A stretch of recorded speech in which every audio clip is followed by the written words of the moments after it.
बिस्मिल्लाहिर्रहमानिर्रहीम। अस्सलाम वालेकुम। आप देख रहे हैं हालात। मैं हूँ सईद चौधरी। इस्लामाबाद में सिक्योरिटी एक मरतबा फिर हाई अलर्ट कर दी गई है। डी चौक को फिर बंद किया जा रहा है।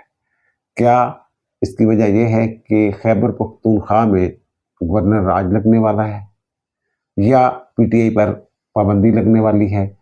आइंदा 48 घंटे बताया जा रहा है कि इस हवाले से बड़े अहम है।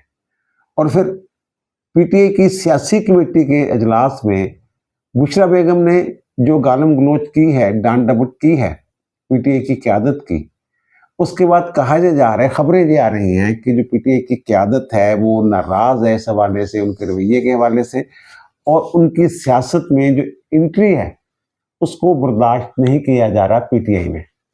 और वहाँ जो बातें हुई हैं वो भी बहुत सारी खबरें आ चुकी हुई हैं। कुछ खबरें हम आपके साथ शेयर करेंगे, लेकिन इससे पहले हम बात करेंगे कि जनाब सीनियर जर्नलिस्ट हैं मतीउल्लाह जान साहब, उन्हें गिरफ्तार कर लिया गया है। 2 दिन का जिस्मानी रिमांड भी इंसदाद दहशतगर्दी की अदालत से ले लिया गया है। बड़ी अजीबोगरीब किस्म की एफआईआर है जिनके खिलाफ दर्ज हुई है। इसके अलावा मुबैना तौर पर लाहौर से भी एक सहाफ़ी शाकर महमूद अवान को गिरफ्तार कर लिया गया है। वो बेसिकली कोर्ट रिपोर्टर हैं, लेकिन जैसे दीगर के एक रिपोर्टर जो है, नौजवान जो हैं, वो पीटीआई की मोहब्बत में मुब्तला हो जाते हैं। इसी तरह का उनका रवैया बन गया हुआ था और सोशल मीडिया पे, एक्स पे, ट्विटर पे और पीटीआई के ग्रुपों में वो शामिल थे। कुछ इस तरह की पोस्ट करते थे जो काबिल एतराज़ थी। इससे पहले भी एफआईए की तरफ से उन्हें नोटिस जारी हुआ था। तो अब बताया जा रहा है कि उन्हें गिरफ्तार कर लिया गया है। जिस दिन ये ग्रैंड ऑपरेशन हुआ है ना एहतजाज के खिलाफ, पीटीआई के एहतजाज के खिलाफ, उस दिन अपने व्लॉग में मैंने अर्ज किया था कि अब सहाफ़ी जो हैं उनकी भी शामत आने वाली, फेक न्यूज़ वाले जो सहाफ़ी हैं। और उस दिन मैंने ये भी अर्ज किया था कि एक हमारे सहाफ़ी हैं, उन्होंने जो व्लॉग किया है, एक बंदे को साथ खड़ा करके इंटरव्यू किया है और ये बताने की कोशिश की, ये बयानियाँ बनाने की कोशिश की कि जनाब वो जो रेंजर्स के 3 एहलकार पीटीआई की गाड़ी के नीचे आके शहीद हुए हैं, कि ये तो पुलिस वालों की और रेंजर्स की अपनी गाड़ियां थी जिन्होंने उनको कुचल दिया। और वो जो पुलिस वाले और रेंजर्स वाले थे वो खौफजदा होकर भाग रहे थे। इन्हीं गाड़ियों के नीचे आके ये रेंजर्स के 3 जवान जो हैं वो शहीद हुए हैं। इसके बाद बहुत सारी खबरें चलती रही हैं जनाब, डायरेक्ट फायरिंग हुई है, इतनी लाशें हैं, इतनी लाशें, वो आदादोशुमार ही नहीं मिल रहे। और अस्पतालों में लाशें ढूंढते फिर रहे हैं, सहाफ़ी भी ढूंढते फिर रहे हैं, पीटीआई वाले भी ढूंढते फिर रहे हैं। इतने बड़े सहाफ़ी हैं आप लोग, तो आपके पास कैमरा होता है, हर वक्त मोबाइल होता है जिसमें कैमरा होता है, तो ये फुटेज जो है क्यों नहीं बनाई जा सकी? और फिर जिस वक्त ये ऑपरेशन खत्म हुआ है उसके फौरन बाद तो तावला तारड़ साहब जो हैं वो सड़कों पे आ गए थे। क्या कहीं सड़कें धुलती हुई नजर आई हैं? अगर वहां इस तरह खून खराबा हुआ था, सैकड़ों लाशें जो वहां पड़ी हुई थी, जैसे ये बता रहे हैं कि डायरेक्ट फायरिंग की है जनाब, इन्होंने स्नाइपर्स थे ये भी कहा जा रहा है, तो कहीं ना कहीं तो लाशें पड़ी होती, खून होता जिसे धोया जा रहा होता, कोई ऐसी फुटेज ही नहीं बन सकी। मतीउल्लाह जान साहब भी इसी तरह का बयानिया जो है ये बना रहे थे। ठीक है, ये फेक न्यूज है या झूठा प्रोपेगेंडा है या गलत बयानिया है जो बनाया जा रहा था, उसकी बुनियाद पर पकड़ा जाना चाहिए था। लेकिन जो एफआईआर दर्ज हुई है वो बड़ी ही अजीब व गरीब है, बल्कि मज़का खेज भी उसको कहा जा सकता है। अब ये बता रहे हैं कि मारगला थाने वालों ने एक जगह नाका लगाया हुआ था, एक गाड़ी आती है जनाब तेज रफ्तार, उसको रोकते हैं, वो रोकते नहीं बल्कि जो वहाँ एहलकार, पुलिस से एहलकार खड़े होते हैं उनके ऊपर गाड़ी चढ़ाने की कोशिश करते हैं। फिर जो प्लास्टिक एक बैरियर होता है वो पुलिस वाले जो हैं वो बड़ी चाबक दस्ती के साथ उसके आगे फेंक देते हैं। फिर वो गाड़ी में से एक साहब निकलते हैं और जो एहलकार होता है पुलिस का, जिसके पास बंदूक भी होती है, उस पर तशद्दुद करते हैं, उससे बंदूक छीन लेते हैं बड़ी मुश्किल के साथ जनाब, किसी तरीके के साथ उनसे वो गन जो है वो वापस ली जाती है। बुलेट भी होते हैं वो भी वो ले लेते हैं वो पुलिस वाले से। तो फिर उसके बाद जनाब उनकी गाड़ी की तलाशी ली जाती है, तो वहां उनकी गाड़ी में से एक शापर उनकी सीट के नीचे से मिलता है, बैग मिलता है और उसमें 246 ग्राम आइस निकलती है। ये मुकदमा बनाया गया है। आइस फिर कुछ नमूना लेकर जनाब वो लिबार्टी भेज दिया गया है और फिर इनको अदालत में पेश किया गया और 30 दिन का इनका जिस्मानी रिमांड जो है ये मांगा गया। अब जब उनसे बात हुई वहां सहाफियों की, मतीउल्लाह जान साहब से, तो उन्होंने कहा जो मैं डेड बॉडीज पर काम कर रहा था ना, उसकी वजह से मुझे गिरफ्तार किया गया। अच्छा जी, डेड बॉडीज पे काम तो साकिब बशीर साहब भी कर रहे थे। साकिब बशीर साहब भी जर्नलिस्ट हैं, इस्लामाबाद के, कोर्ट रिपोर्टिंग करते हैं, सीनियर जर्नलिस्ट हैं। तो उन्होंने ये बताया है मीडिया को, साकिब बशीर साहब ने, कि सुबह 9 से 11 बजे तक हम डेड बॉडीज पे काम कर रहे थे। पिम्स में और पॉली क्लिनिक में इधर उधर हम जा रहे थे, आदाद शुमार इकट्ठे कर रहे थे, क्योंकि तजाद था हुकूमत के बयान में और पीटीए वालों के बयान में, हम हकायक तक पहुंचना चाह रहे थे। तो वो कहते हैं जनाब, उसके बाद हम जब पिम्स की पार्किंग में आए हैं रात 11 बजे के करीब, तो वहां अचानक अंधेरे से लोग आए हैं, उन्होंने हमें पकड़ लिया, हमारे चेहरों पे कपड़े डाल दिए और कपड़े डाल के हमें ले गए। 10-15 मिनट बाद एक इमारत में ले गए और वहां एक कमरे में बंद कर दिया हमें, हम दोनों को। तो उसके बाद वो 1 बजे वो कहते सवाल कोई नहीं किया उन्होंने मेरा। वो कहते मोबाइल लिया था, लेकिन उन्होंने कोई पासवर्ड वगैरह ये वो कुछ नहीं मांगा, कोई सवाल ही नहीं किया। वो कहते हैं बकौल उनके, वो कहते हैं 1 बजे के करीब वो मुझे अलग कमरे में ले गए और उन्होंने ये कहा कि जनाब आपको हम वापस भेज रहे हैं, असल जो मामला है मतीउल्लाह जान का है, तो वो हम अपने पास रखेंगे उनको। और वो कहते हैं फिर उसके बाद मुझे वो एक गाड़ी में एक जगह पे उतार गए। ये वो स्टोरी सुना रहे। अब अगर डेड बॉडीज पर काम, सिर्फ डेड बॉडीज पर काम करने पर ये पकड़ा गया इनको, तो वो तो साकिब बशीर साहब भी काम कर रहे थे। वो खुद भी कह रहे हैं कि मैं भी सुबह 9 बजे से 11 बजे तक यही काम कर रहा था, पिम्स और पॉली क्लिनिक इधर उधर फिर रहे थे, डेटा इकट्ठा कर रहे थे, जख्मियों का और मरने वालों का, हलाक होने वालों का, शहीद होने वालों का, सारा वो बता रहे हैं। तो भाई मेरे, खबर तलाश करना, सच्चाई तक पहुंचना एक सहाफी की जिम्मेदारी है, उसकी ड्यूटी है। लेकिन खबर तलाश करना और किसी मखसूस एजेंडे के तहत खबर बनाना, इन दोनों में फर्क है।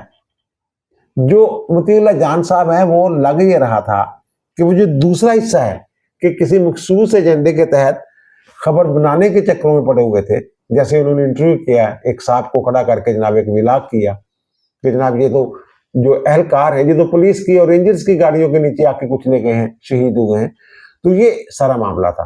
तो अगर पकड़ना था तो इस केस में पकड़ते, जैसे भी था, जमानत हो जाती, जो भी होना था। और भी बहुत सारे लोग थे फेक न्यूज जो फैला रहे हैं, और ये पहली गिरफ्तारी नहीं है, ये मैं बता दूं, मतीउल्लाह जान साहब वाली।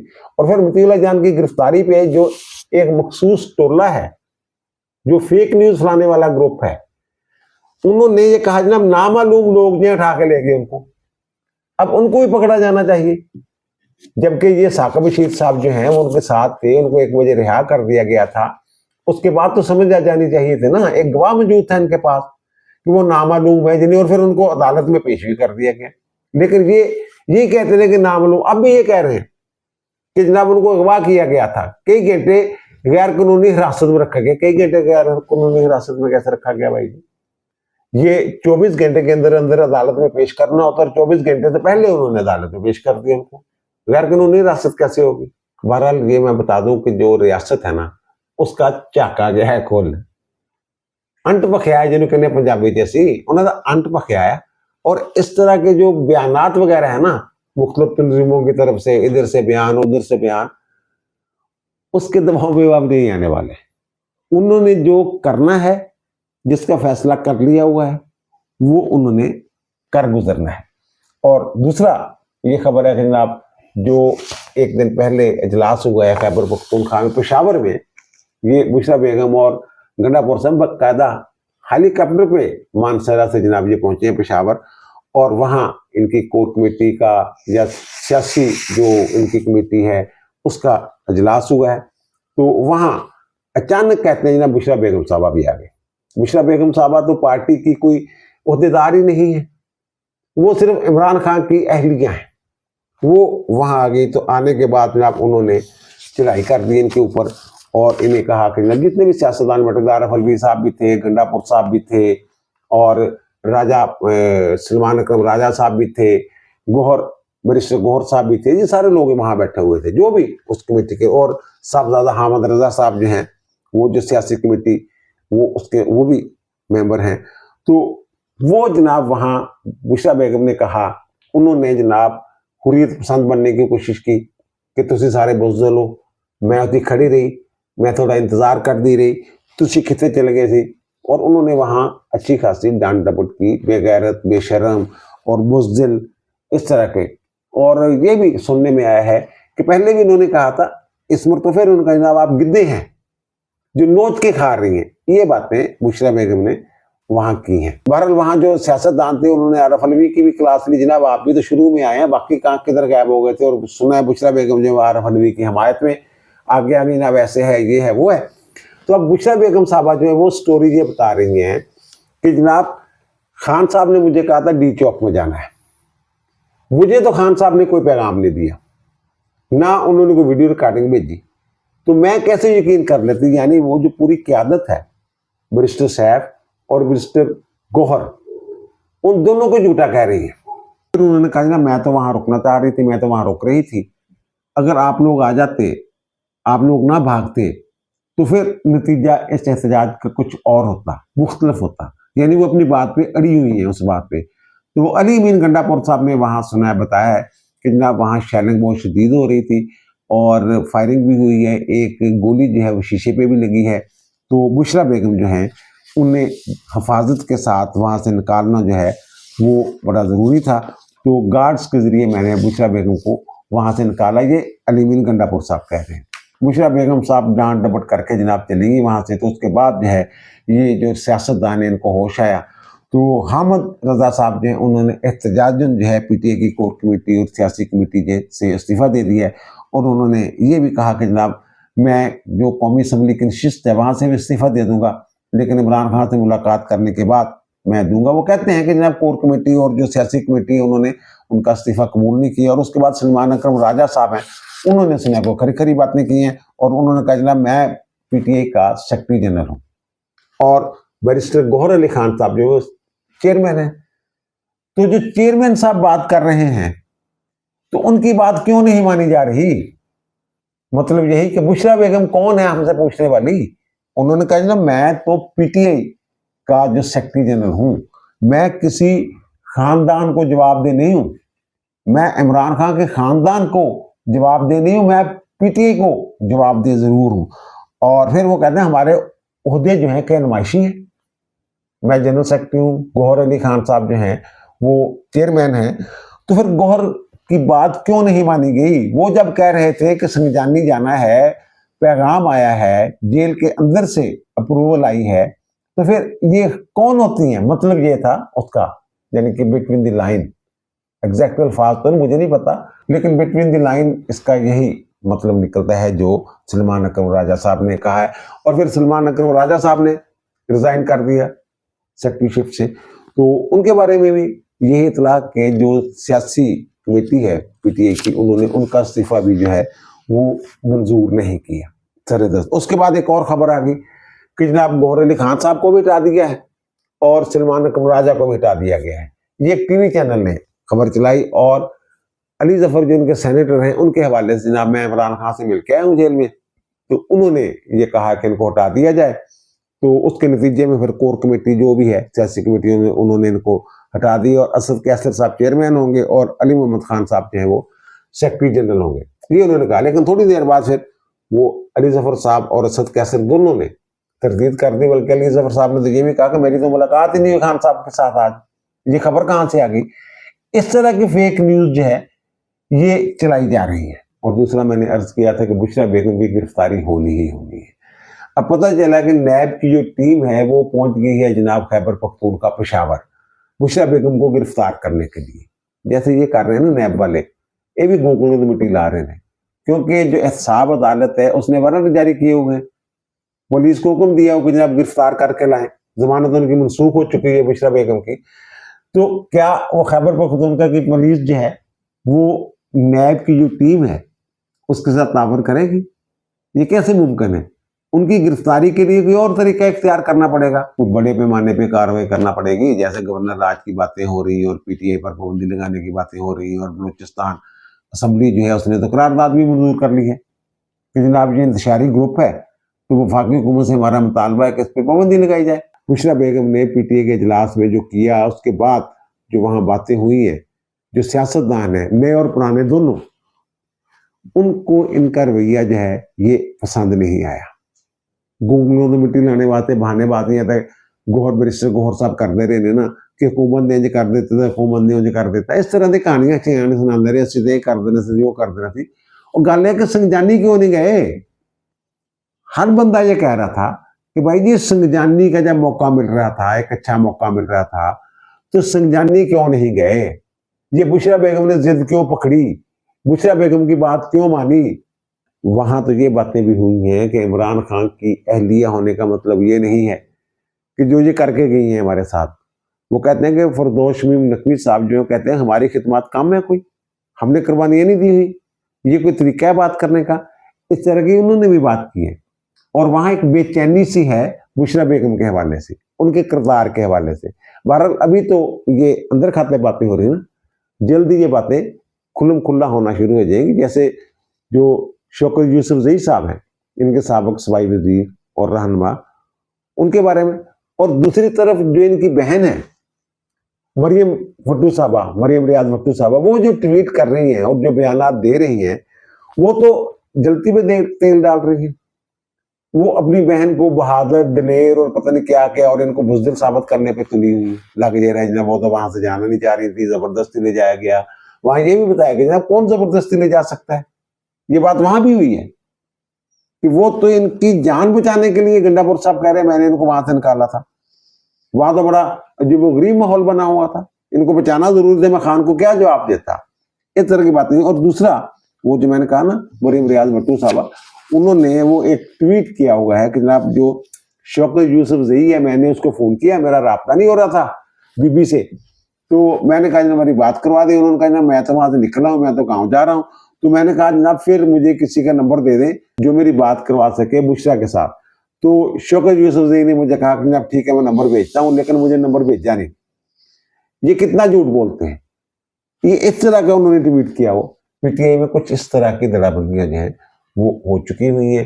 फिर खैबर पख्तूनख्वा असम्बली का इन्होंने हंगामी इजलास भी बुलाया और इस्लामाबाद में जो इनके साथ हुआ इन्होंने उसकी मजम्मत की और 3 दिन के शोक का ऐलान कर दिया कि 3 दिन का शोक जो है वो मनाया जाएगा।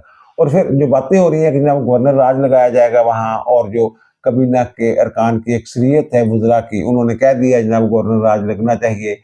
और फिर एक ये भी तजवीज़ है कि जनाब पीटीआई को मुल्क की सालमियत के खिलाफ काम करने वाली जमात डिक्लेयर करके उस पर पाबंदी लगा दी जाए।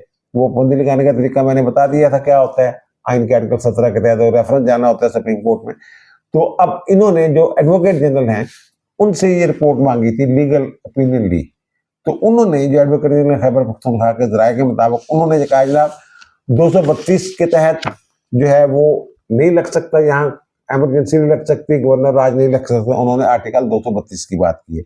और फिर उन्होंने कहा है कि जनाब 235 के तहत जो है ना माली इमरजेंसी भी नहीं लगाई जा सकती। ये 2 आर्टिकल का तो वो बयान कर रहे हैं, लेकिन जो 234 है आइन का आर्टिकल, उसका जिक्र ही नहीं कर रहे हैं। जो खबरें हैं जो मुबैना तौर पर जराये से पता चल रहा है कि जनाब 2 आर्टिकल्स के इनके तहत नहीं लग सकता, कोई ऐसी सूरत हाल नहीं है कि जनाब जवाब कोई नहीं बनता कि यहाँ लगा दिया जाए गवर्नर राज।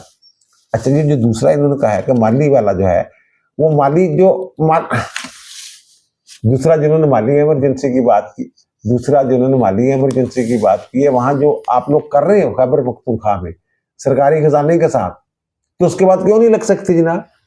ये हमारे वजीर आजम साहब फरमा रहे हैं आज कि जनाब दहशत गर्दी से निपटने के लिए खैबर पख्तूनख्वा की हुकूमत को एनएफसी अवार्ड के तहत 6 खरब रुपए जो हैं वो अदा किए जा चुके हुए हैं, पैसे दे दिए हुए हैं, लेकिन वो अब तक सेफ सिटी और काउंटर टेररिज्म डिपार्टमेंट नहीं बना सकी खैबर पख्तूनख्वा की हुकूमत।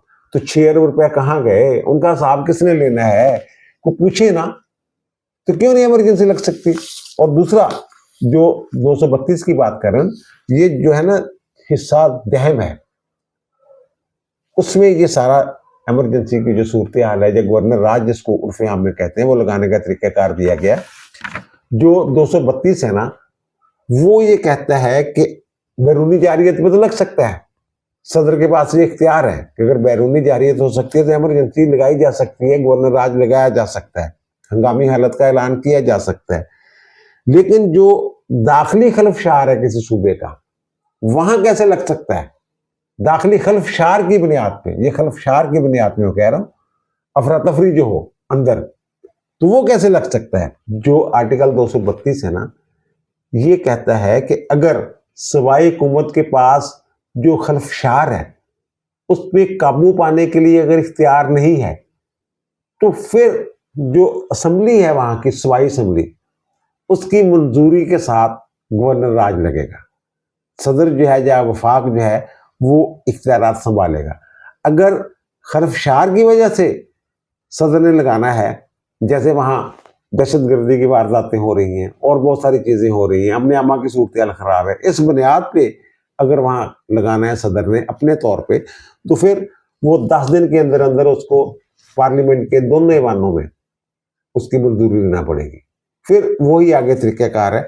लेकिन जो असल तरीकाकार है, जो गवर्नर राज लगाने की असल वजह है, वो आर्टिकल 234 है। और 234 ये कहता है कि गवर्नर एक रिपोर्ट भेजेगा कि जनाब यहाँ की हुकूमत जो आइन के मुताबिक काम नहीं कर रही सदर मुमलकत को, या फिर जो कौमी असम्बली और पार्लियामेंट जो है, सॉरी सेनेट जो है, वो अलग अलग करारदादें पास करेंगे इस हवाले से कि वहां जो है आइन के मुताबिक जो सिस्टम है वो नहीं चलाया जा रहा है फलां सूबे में। तो फिर सदर के पास जो इख्तियार आ जाएगा कि सदर जो है वो इमरजेंसी या गवर्नर राज वहां लगा सकते हैं। ज़ाहिर है सदर ने ये सारा काम जो है ये काबीना की, वफाकी काबीना की एडवाइस पे करना होता है। अब वो गवर्नर को भी कह सकते हैं कि जनाब ये काम करें, अपने पास भी कुछ इख्तियारात रख सकते हैं। और फिर जो कानून साजी, बजट वगैरह ये वाले अगर मामलात आते हैं, तो फिर वो कानून साजी का जो इख्तियार है वो पार्लियामेंट को, यानी कौमी असम्बली और सेनेट को मुंतकिल हो जाता है। अगर आर्टिकल 234 के तहत इमरजेंसी या गवर्नर राज जो है वो लगाया जाता है, तो फिर 2 माह के अंदर अंदर उसकी मजलिस शुरा के हर एक ऐवान से मंजूरी लेनी पड़ेगी, यानी कौमी असम्बली से अलग मंजूरी लेना पड़ेगी और सेनेट से अलग मंजूरी लेना पड़ेगी। फिर ये ऐवान जो है तसी भी कर सकते हैं, 2 माह के लिए एक दफा तसी और 2 माह के लिए दूसरी मरतबा तसी। 6 माह से ज्यादा जो है वो गवर्नर राज जो है वो लग नहीं सकता। इस दौरान जो है वो जो अदालती इख्तियारात है ना हाई कोर्ट के इमरजेंसी के दौरान, वो सलब नहीं किए जा सकते। अब जो मैं ये कह रहा हूं कि जो बातें हो रही हैं कि गवर्नर राज की और अगले 48 घंटे बड़े अहम हैं, तो हमारे एक दोस्त है, उन्होंने 11 साढ़े 11 बजे के करीब मुझे एक पैगाम भेजा है, एक फुटेज भी भेजी है कि जनाब डी चौक बिलो एरिया के इर्द गिर्द ना अतराफ में एक बार फिर कंटेनर्स लगाकर डी चौक को बंद कर दिया गया है। खैबर प्लाजा के पास से डी चौक तक जो है वो भी कंटेनर लगा दिए गए हैं, और नादरा चौक से डी चौक आने वाला रास्ता जो है वो भी कंटेनर लगा के बंद कर दिया गया है। रेड जोन में तो कहते हैं कि पहले से ही इस रास्ते में कंटेनर्स मौजूद हैं। ये जो एक मरतबा फिर सिक्योरिटी हाई अलर्ट की गई है, इसकी दो, एक तो ये बुशरा की गिरफ्तारी वाला मामला वो हो सकता है, लेकिन वो मुझे होता हुआ बाहर नजर नहीं आ रहा। दूसरी वजह यह है कि हिफ्ज़ कदम के तौर पे ये गवर्नर राज के हवाले से जो बातें हो रही हैं, ये सिक्योरिटी इंतजाम किए जा रहे हैं। हुकूमत ने कुछ ना कुछ जो है वो कर देना है। अब जो पीटीआई है ये इसमें दमखम नहीं रह गया हुआ, ये एहतजाज करने की पोजीशन में ही नहीं है, लेकिन फिर भी हिफाजती इक़दाम करने होते हैं ये पीटीआई वाले। इसका मतलब ये नहीं कि पीटीआई खत्म हो गई है, एक पूरी नस्ल जो है ना वो मुतासर की है इमरान खान ने, या तबाह की है या खराब की, जो भी आप कह लें। ये 10-15 साल तक इसके असरात रहने कई सालों से लगे हुए थे। मैं फरिश्ता हूं, बाकी सारे चोर हैं, और बच्चों के जहन में ये चीज घुसा दी है इन्होंने कि ना यही है, और वो इनकी हर बात पे कहते हैं ना ये सही कह रहा है, बाकी सारे गलत है।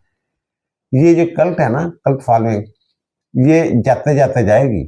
अच्छा, एक तो ये नई नस्ल तबाह की, बर्बाद की, और एक और भी नस्ल है जो जब ये हीरो हुआ करते क्रिकेट के, तो उस दौर में जिनके ये क्रश हुआ करते थे वो भी उस कल्ट फॉलोइंग का हिस्सा है।